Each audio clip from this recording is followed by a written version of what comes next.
Pamane wong lumaku merga gawat den liwati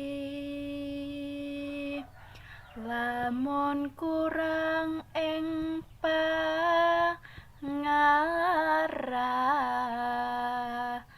sayetika rendet ing ri apese kesandung padas bababundas anemah